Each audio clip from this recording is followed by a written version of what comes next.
Au lieu de passer notre temps à faire comme d'habitude, condamner, accuser l'extérieur, trouver nos boucs émissaires pour nous déresponsabiliser de nos erreurs et nos faillites. Faisons plutôt de la généalogie. C'est-à-dire comment sommes-nous arrivés à accepter des China mâles sur nos territoires, en résumé ce que les Chinoises n'accepteront jamais chez eux.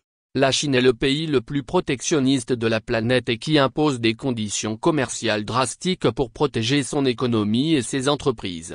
La Chine est l'un des rares pays dans lequel l'État détient des participations énormes permettant la solidité des entreprises par des investissements massifs afin de concurrencer l'UE et les États-Unis.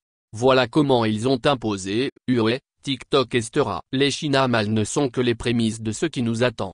Devenir sur nos propres territoires les esclaves de la Chine. La Chine vient acheter, imposer ses prix et ses conditions en Afrique et revient nous revendre ce que nous sommes incapables de faire chez nous, c'est-à-dire avoir une politique industrielle de transformation de nos ressources sur place. Au lieu de dénoncer et de critiquer la Chine, faisons une autocritique de nos modèles politiques, économiques et sociaux. Ce n'est pas en nous refugiant toujours dans la victimisation, dans le complotisme, dans cette bêtise initiée par les néo-panafricanistes à toujours faire croire à la jeunesse africaine que tout est de la faute des Occidentaux, notamment de la France que nous allons s'en sortir.